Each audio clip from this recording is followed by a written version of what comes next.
Wangala Aisha Basajja Wangala Chakula ni Bobi wa Isenta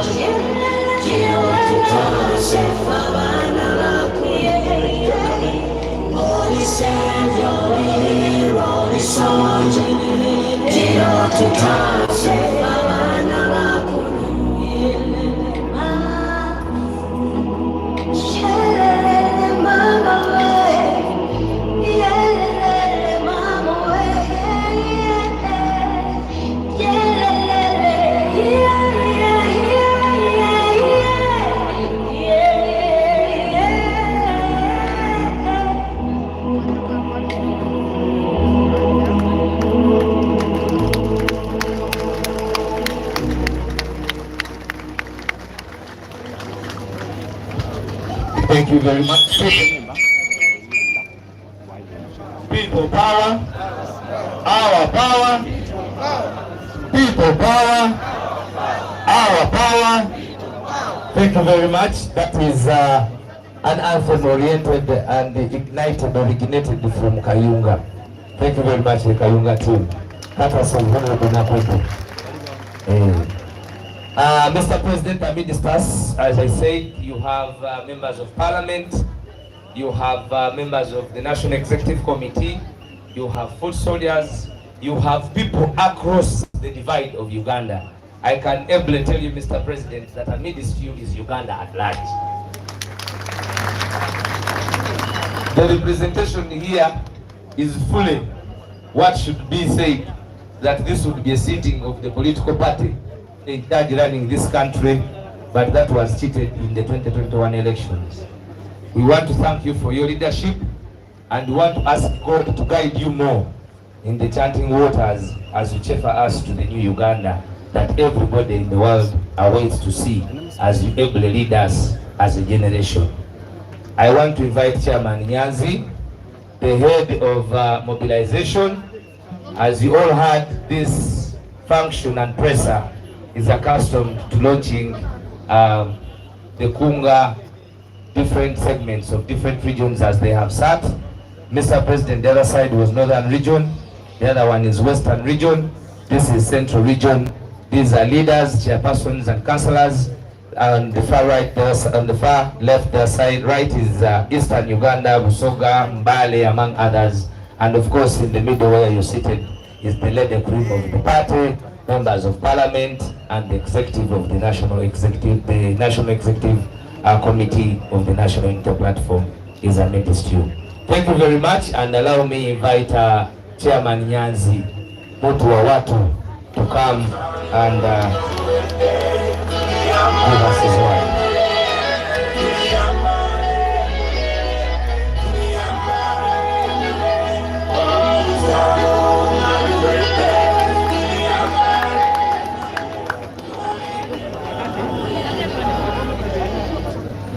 Kunga Uganda kunga hii kabaka mwanga tumwali de kamere kunga Uganda kunga kunga tukopawa kunga kunga nupu kunga kunga Northern Region kunga kunga Western Region kunga nyaburawe nyaburawe nyaburawe nyaburawe tumutwara nyaburawe mubayambe ko nyaburawe nyaburawe tumutwara nyaburawe. Thank you very much. Western Region kunga, Central Region kunga akutekamala kunga, Central Region kunga. People power. This is the time. This is the time. Museveni agende. Nebali bangale meddeko ngale meddeko. Nebali bangale meddeko. Atobulu nebali banga bukuttemu. Abukuttemu. Nebali banga bukuttemu. Lero luno lutalo ye mama. Lero luno lutalo ye mama. Hello. Twagoba katengo lutalo banange.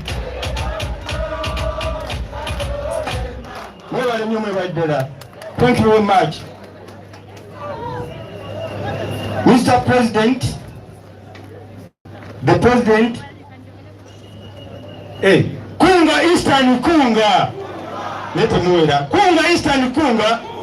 Hey, the President of our mighty party, the Deputy Presidents, the Secretary General, the Leader of Opposition, and all MPs present, the Deputy Mobilization Secretaries, the Kunga District Chairpersons, the Mayors, the Spokesperson, Joel Osenyu,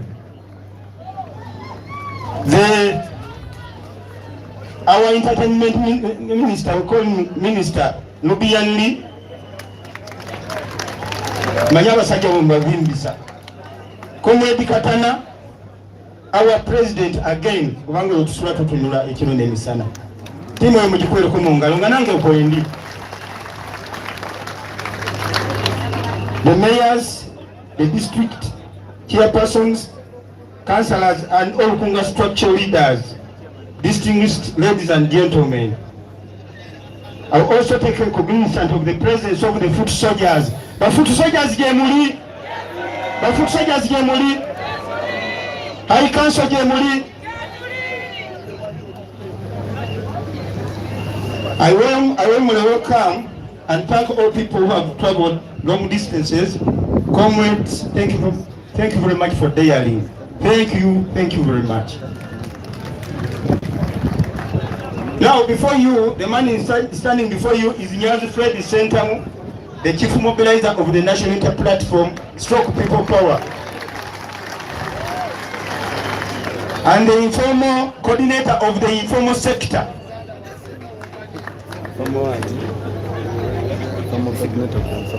As you are aware, ladies and gentlemen, that the party identified and appointed responsible men and women who were ready to undertake the task of mobilization. Onzikiriza nsome ebintu byange bannange temunyingirira.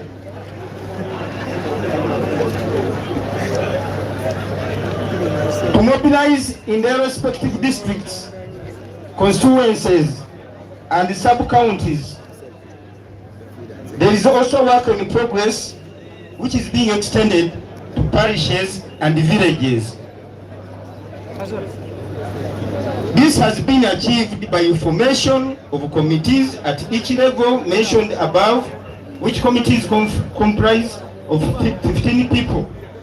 We have the position of the chairperson, the secretary for women, secretary for youth, secretary for the elderly, secretary for students affairs, secretary for information, secretary for the informal sector, plus another 6 members who sit directly on that committee. That is 15 people. And we saw it prudent enough that these people can mobilize a district. Now when it comes to the village, we shall identify 30 people per village. Now, ladies and gentlemen, you should equally be informed that in our midst, we have a cluster of representatives from all the districts of Uganda. And at this juncture, Mr. President, allow me, before I conclude my remarks, invite my 4 deputies of mobilization from all regions to give us a brief report on whatever is transpiring in their districts and regions. I'll first of all call Madame Julian Kawagambe. You come with about 7 delegates stand behind you as you deliver the message from the Western region. I was in the Western region about 4 weeks ago, and what I found there, Ketasagenda Kubakubi in Fufu. Mukubirako Western region in Mungalo. Abavuka bagala change. Nyabo.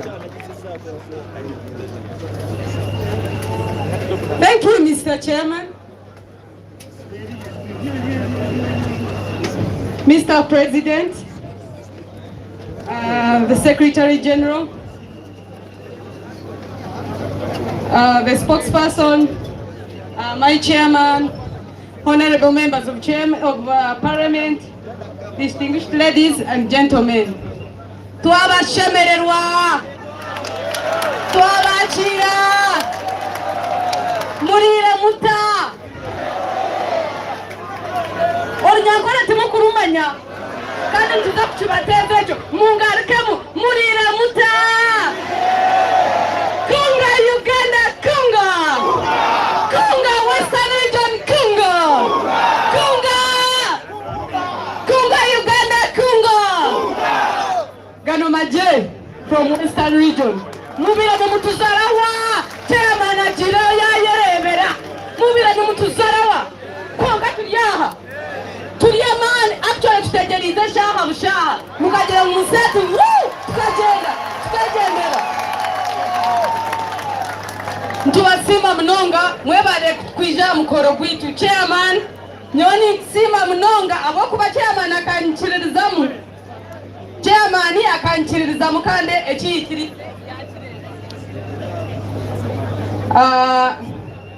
Abantu banje bona nimanga hariho time ibara abanjuremu konka. We have 38 districts in the Western region and all of them are represented. Abakazo boninkai owa Chiruhura rinkai, Chiruhura district, Zomisha Wakurebe. Those are the disturbing districts that we have. Awakazo Rugayo, Edson Rugai. We have also Rwampara, it is also disturbing. Rwampara rinkai. This one is from Rwampara. Then Isinjiro is also a problem. But we have somebody from Isinjiro Wara. Ogunba Mweta Felix. Mwenu tubati ito tukuza kushisha bwidi.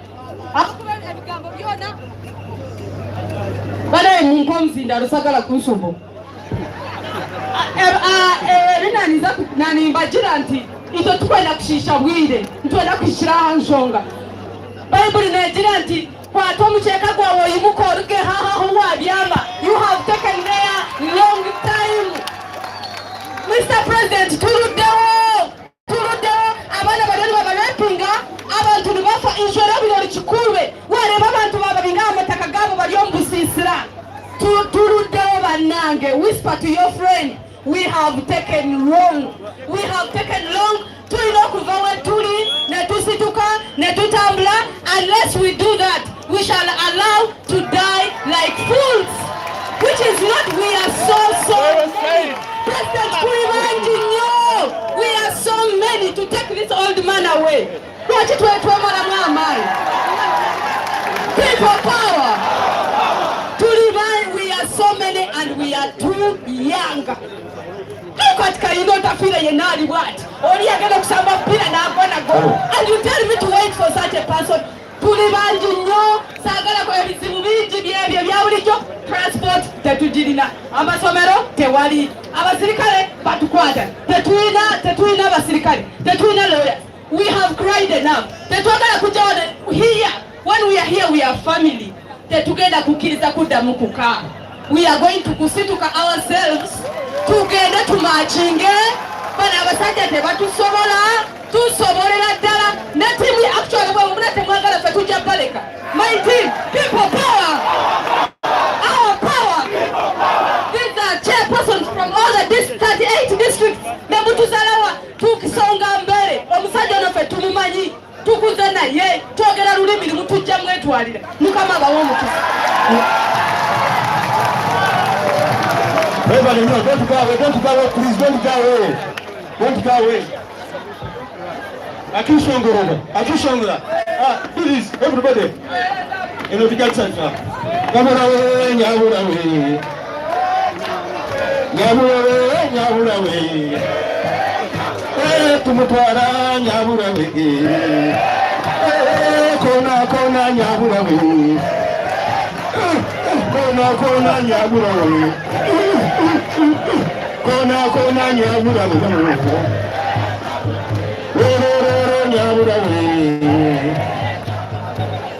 ayinyawula were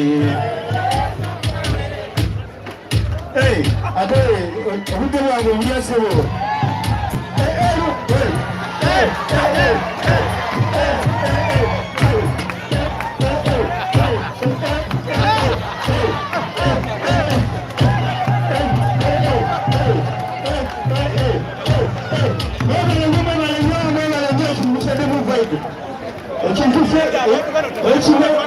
ekina kintu kiyito webale nyo Western Region ekina kintu kiyito nga tuli mu kintu.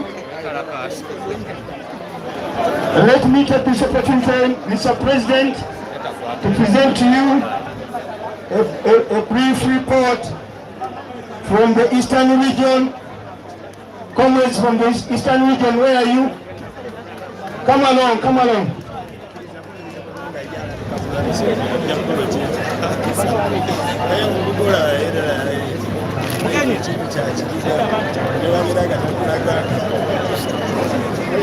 Ahora stage tujipate tutya ndaishiriwa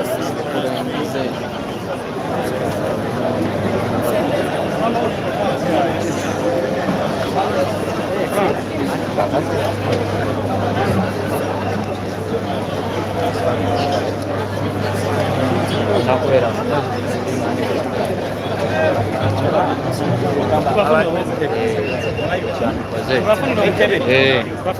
Kunga Uganda, kunga Busega, kunga Teso, kunga Bugwere, kunga Budaka, kunga Bukedea, kunga Soroti, kunga Teso, kunga Madamu Sara, kunga nayo butevo bulala nga bunabuta. Mr. President and all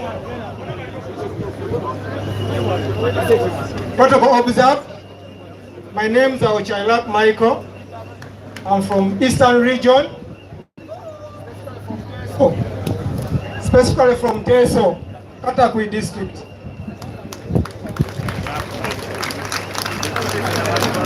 Give me a few minutes to speak, but Yakusaba tuongeremu obudakika kubanga tuli ba Eastern Region. Mr. President, I think Eastern Region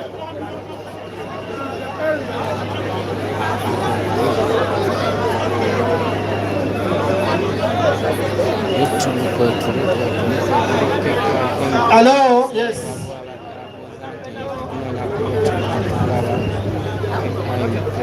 DJ, what did you? Eastern Region, Mr. President and colleagues, is the area that really needs change. Badly.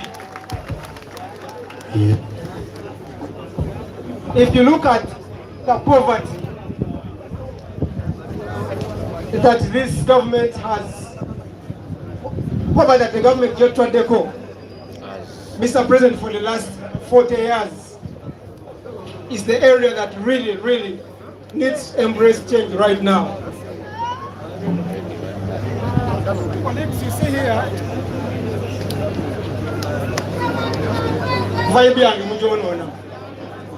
the colleagues you see are all chairpersons from different districts. We have chairpersons from all districts in Eastern Region. We have from Jinja, just from Jinja, we have Azinda, we have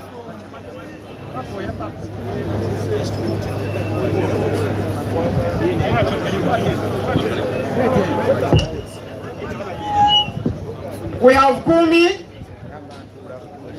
we have Makerere, just raise your hand. We have Serere, we have Utaleja,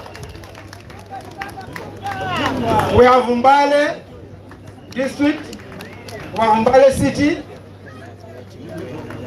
we have Tororo, have I mentioned Butaleja? We have Katakwi, we have Ududa,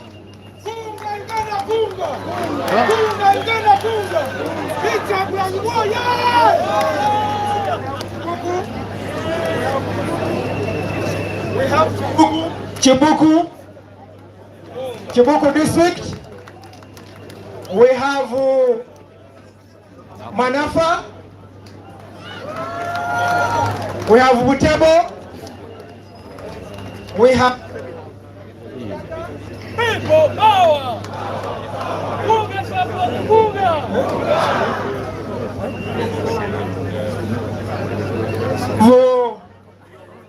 Kataku district, we have Kalaki, we have Kumi district, we have Kamuli district, and so many we can't mention. I mentioned, but President, because of time, would want all activities that are done in Central Region to be carried on for Eastern Region, because Eastern Region really is an area that really wants change. If we mention about Teso region, you know very well, Mr. President, I want to report to you that in Teso, all our cows were taken away from us and were impoverished to the core. In that today, the Teso people have been crying for compensation for the last 40 years, and this government has refused to compensate us because they know that was our wealth. That's the wealth that we use to educate our children. So, Mr. President, Teso, Bugisu, and Busoka, you remember recently, Mr. President, that there's a president who, the so-called president of Uganda went and even laughed at them, that, oh, mucha inevunza, munibavu nyo. Just imagine a president after 40 years and he still goes back and he laughs at people that he has governed for the last 40 years. Mr. President, I want to report to you that Eastern Region is an area that really wants and loves you so much, and they want you to come down there and change the people. Kunga! Kunga Eastern Region, Kunga! Mr. President, because of time, we want to thank you for coming to Eastern Region recently, especially Serere.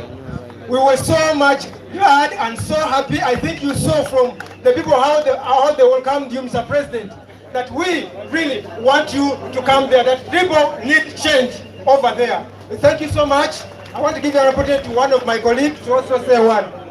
What we are going to give you, we are going to give you a chance to dance your cultural dance here. We are very short of time, my brother. It has already started. Start now. Start. Mukwe wansi muja kumenya platform ya kupa down.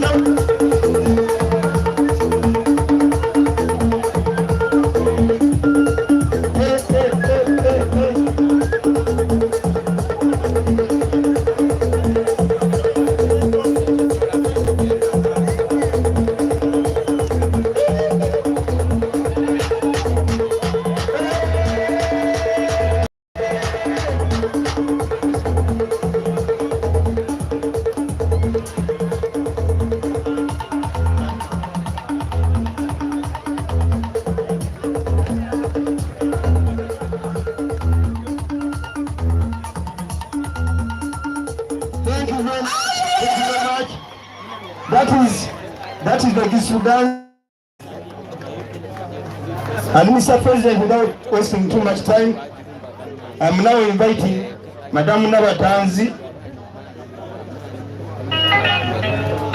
Madam Nabatanzi, Uganda region. Sananga mchale mkuu.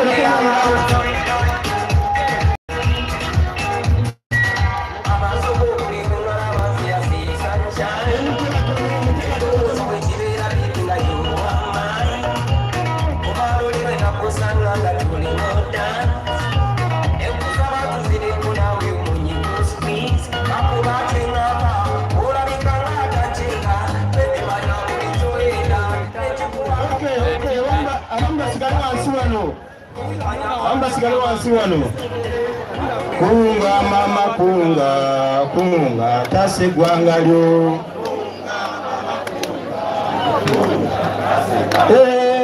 kunga central kunga tasegwanga lyo baba sibabulira kunga banange kunga tasegwanga lyo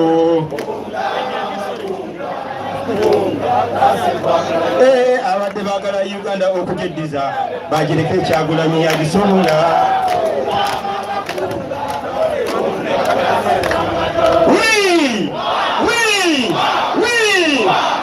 temumalako people power mkyala nabatanzi People power, our power, NUP, everywhere. Kunga Uganda kunga Kyagulanyi kunga abakulembeze bonna kunga ajagenda kunga.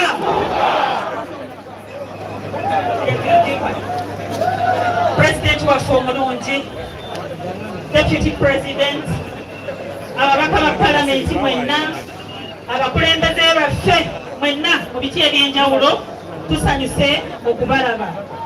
Gano ge bayita amaanyi g'abantu. Basebo ne bannyabo Zefarida n'abatanzi n'abakunzi wammwe omu bwati. Basebo ne bannyabo njagala okubeebaza olw'okuba nti musobodde okujja ku mukolo guno. Ekintu kino tukipulaaningidde ebbanga ddene naye neebaza Katonda nti kivuddemu bulungi. Mr. President, abantu bano bonna abali wano bakunzi mu Buganda. Buganda region erina districts 28, erina constituencies 78, amagombolola mayitirivu, emiruka miyitirivu n'ebyalo biyitirivu nnyo. Njagala okukugumya nti mu Buganda wenkunga obukiiko obusinga tubulina ku mitendera gyonna.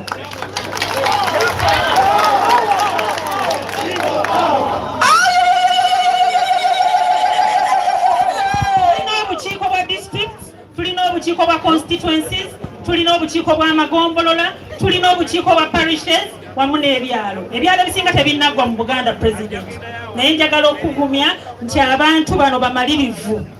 Abantu bano beewaayo okuweereza eggwanga lino mu mbeera yonna okuggyako nakyemalira. mazima Basabo ne bannyabo, ekintu kye tuliko kino kya ddala. Omuntu yenna ali wano ng'alowooza bintu byakusaaga, bintu byakuzannya, byakujereegerera, ali mu kifo kikyamu. Ekintu kye tuliko kyakuggyako nakyemalira. Atukalakasa emyaka 37 ate ng'alaga akyayagala kukola ki? Ate alinga akooye atulaga alinga ayagala okuleeta mutabani we. Basabo ne bannyabo tetugenda kukkiriza katemba oyo. Era njagala okukakasa President ffe tulinze odayo ky'ogamba kyonna gano mate gakutaba. Njagala okugumya nti tuli bamalirivu. Edda bagambanga nti abakyala tebabeera mu bintu bino. President njagala okukakasa nti ku bukiiko bwa kunga mu Buganda abakyala bonna weebali, abavubuka kwebali, abakyala gyebuli, abakyala gyebuli, Kyagulanyi abeewo, ajjagala Museveni agende. Basabo ne bannyabo olw'obudde nanjogedde ebigambo bingi nnyo naye njagala okubagumya temuva ku mulamwa. Ebitusoomooza bingi, ebisikiriza bingi naye mbasaba munywelere ku ki? Temuvaamu mu bantu bammwe, temutulyamu lukwe. Bino ebifo bye twabawa byakumaakuma bannayuganda abakooye okutwegattako mu ki? Mu nkyukakyuka. Omukama abankuumire, Ssaabasajja Kabaka awangaale.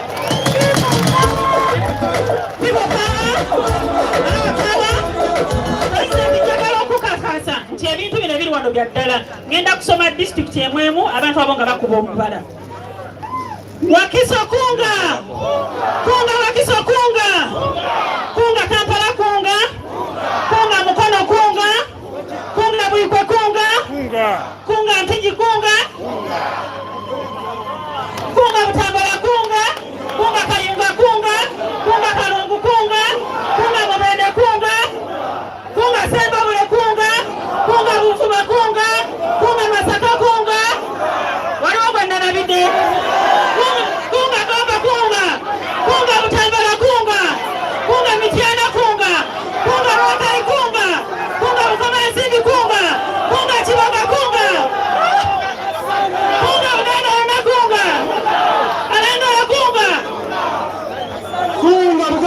kunga. Sibawulira kunga Buganda kunga. Kiri kitya. Ya Buganda kiri kitya. Magoba Katengu. Mwingo limanyi nga mugenda, mulimba nga mugenda nga mugwaka. Ewunnanyanda bannange eruwa ngoma eruddewo munagizina nga mugize. Abaye. Banachi? Rono lutalo ye mama nga bwe mugenda.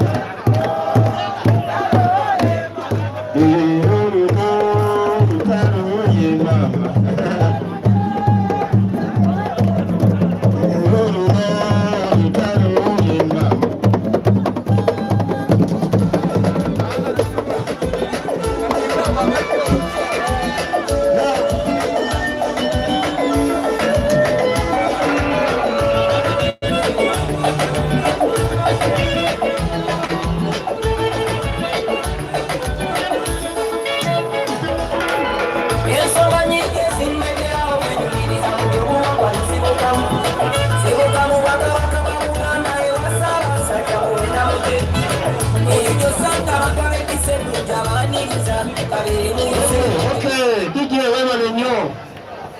People power. Sawa Mr. President.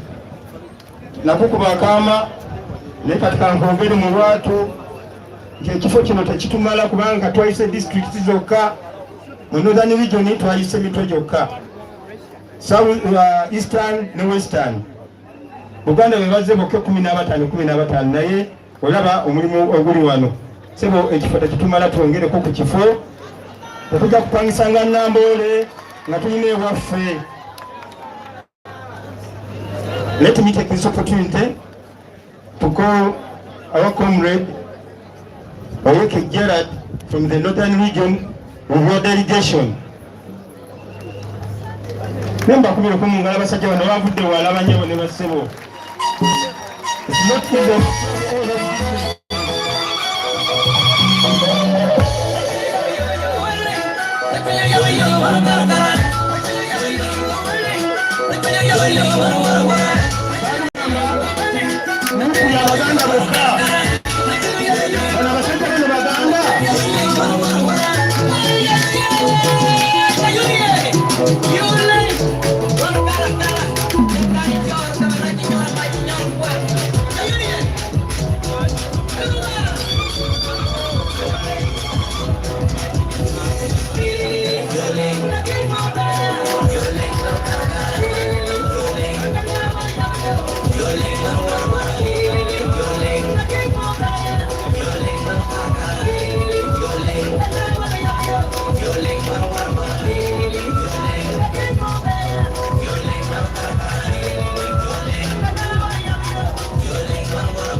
Ate dansi yabwe mugirabe erimu n'oluvimbo. Muzina muvimba. Kunga Uganda kunga! Kunga Uganda kunga! Kunga Chaulanyi kunga! Kunga Chamanyazi kunga! Kunga Karamoja kunga! Kunga Ashori kunga! Kunga Wasnel kunga! Kunga Lao kunga! People power! Our power! Mr. President, the Secretary General, and all mobilizers present in this place. People standing before you are those that seek change. Mr. President, there's a lot that is going on around the country, but what is clear is that we are determined to reach the promised land. People power! Our power! Mr. President, recently you paid a visit to Acholi sub-region to condole with the family and the Acholi community. over the death of the Simon Tolit Akecha. Mr. President, sir, this is a man who refused to negotiate his freedom even when he was frustrated and broken down to death.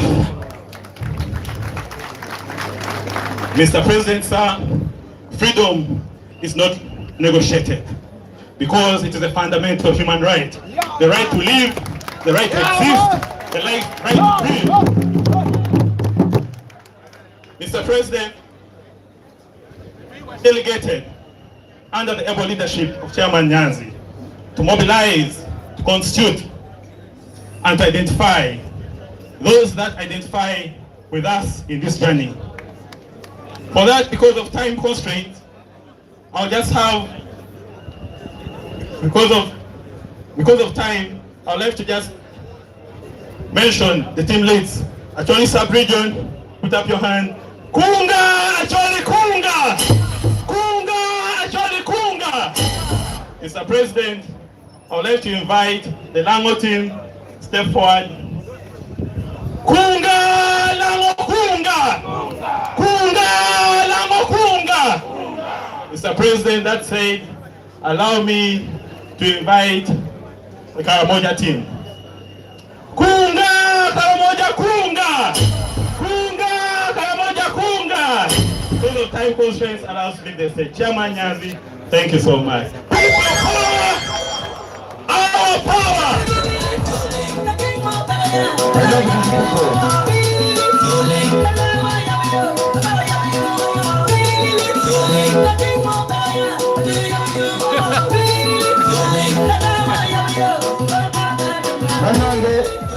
Abantu abo makubira ku mungalo nze ndagala nnyo bayita mu byangu kuko bayita mu byakuddawo. Thank you very much, comrades.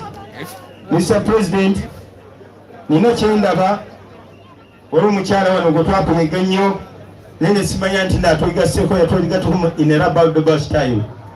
Munzikirize, Sir Minister President, to recognize the presence of Madam Asmat Nabalamba.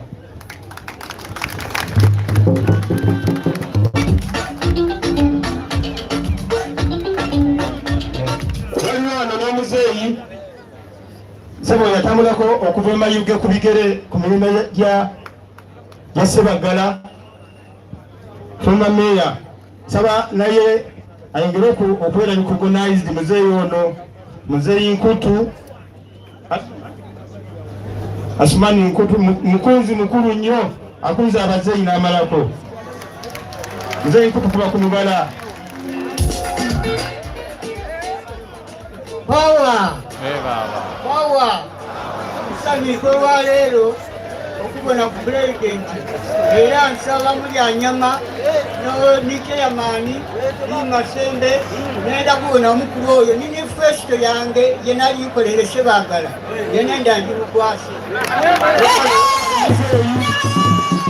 alina manifesito egye yakola sebo muzeeyi gono okuteeka president mu ngalo tolinda bya appointment.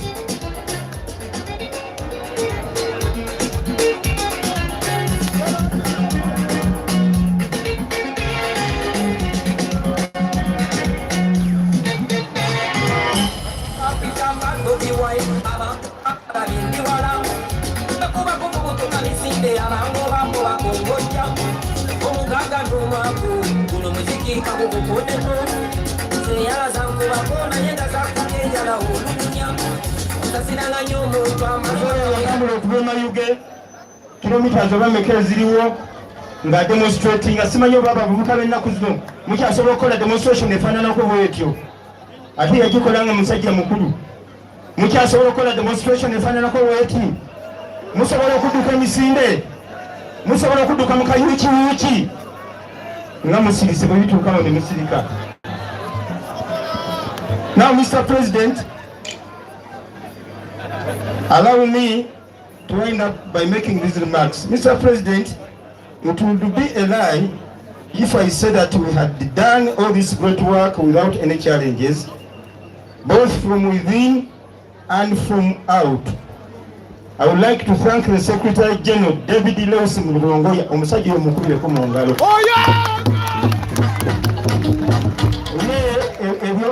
Ebyo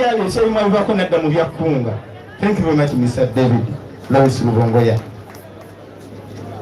Now, we also thank the administration and your leadership, Mr. President, for having managed the internal squabbles of the party.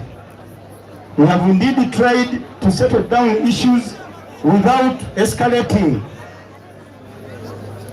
To applaud you for that.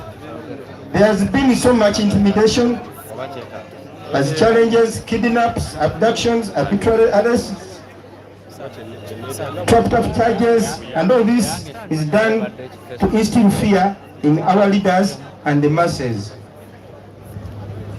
And on this note, I wish to applaud our people who have continued to resist such.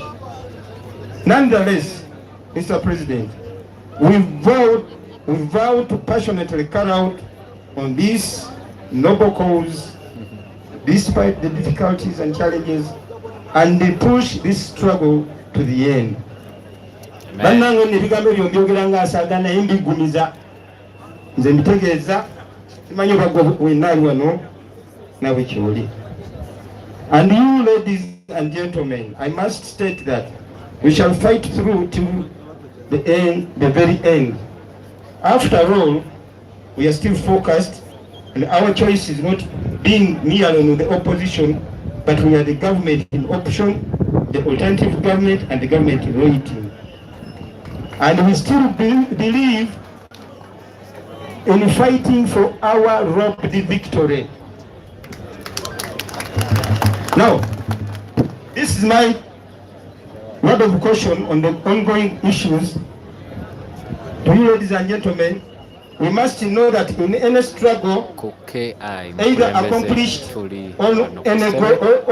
ongoing struggle, there are different people living in different approaches. There are the rightists, I want to say they are right, and the leftists. Okay.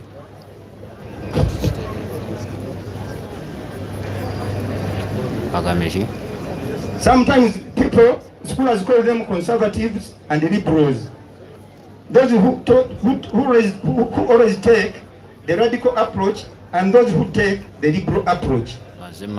Now all these groups, all these concepts, all these schools of thought, perceptions and important views are important. Buli muntu wandowooza ye wa mugaso, buli muntu alina approach yena gy'ayagala okuleeta, oba eri liberal oba eri radical. However, Mr. President, all these approaches can only be justified with the principle of standing for fundamental human rights. Ezo nazona principles nga temunazirowoozaako, musooka kulowooza ku kiki ekituufu olyokolete approach yo mu kiseera ekyo. Eggwanga lyonna liweddeyo okulabako president. And this is why what we are in is called the struggle. Era nga abakulembeze ab'enjawulo ku mitendera gyonna tulina okusigala ku mulamwa. When people you are fighting for ng'olunaku luno lukozibwa. Olunaku olwaleero mu ngeri ey'enjawulo people you are fighting for must be on the same page with you. Uganda, His Excellency Robert Kyagulanyi Ssentamu era nga ono ye mukulembeze nga yawangulira ku bululu obw'ataano mu kimu n'obutundutundu kakati nno okubeera nga twawangula n'obululu obwo kitegeeza nti mukulembeze wa ggwanga ddamba si wa district wabula eggwanga eddamba n'olunaku olwaleero asitukiddemu okulaba nga tobulyawo yeegatta ku nkumulyetu y'abantu abeesumbudde okuva obule n'obwere okubeera ng'ate babeerawo ng'abasaale nga tukuza olunaku luno olwakkunga mu Uganda yonna. Mwenna muli mu kizibu mu kiseera ekyo kati ne bwe mugudde mu nnyanja buli omu alina okwerwanako. Everybody has a role to do. Everyone is somewhere playing their role with their own talents. I can't perform your role and you can't do, or you can't perform what I'm supposed to perform.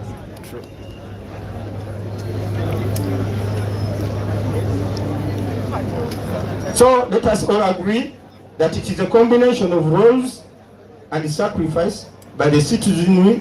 For example, the inclusiveness of the informal sector. Omuli ababoda boda, ababazi, abobutale, bonna kati mu kiseera kino bali mu lutalo. Because we are in a situation of uncertainty.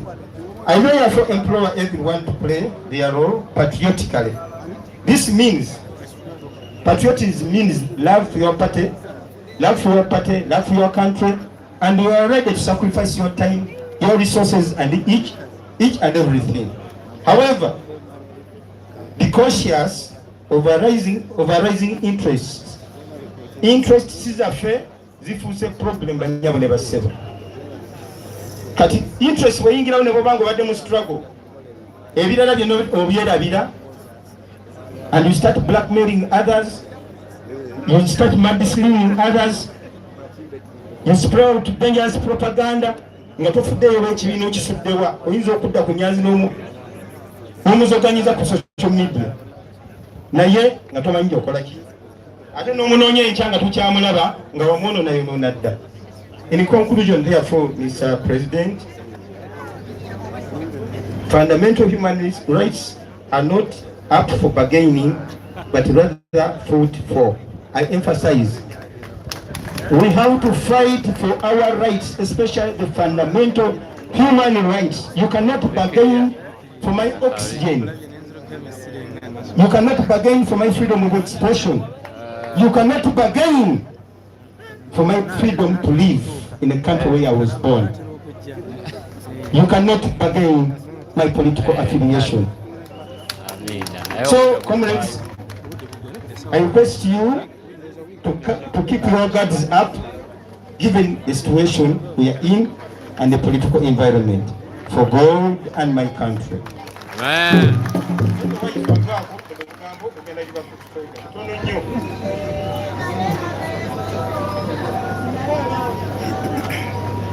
Mr. President, ekisembayo kino kandyogere mu Luganda, nali mu Western Region. Entalo ez'okulwana nyingi, abantu b'e Kasese baagala okulwanirira omumbeere. Baagala okulwanirira omumbeere, yadde musirise buli awo, n'omusajja we bamusibye, tewali kimanyiddwa kindowooza. Mwe mwerwanako mwekka Bannayuganda bonna babalwanirako.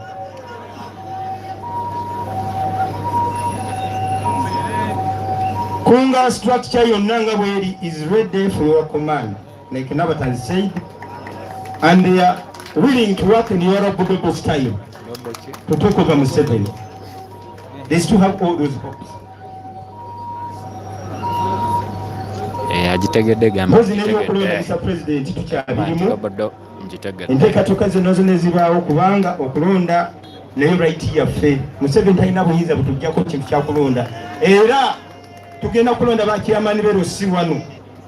Kunga structures omulimu gwammwe mugende making sure ekibiina bwe kyeta program yonna bokola formal structures mubeerewo tusobole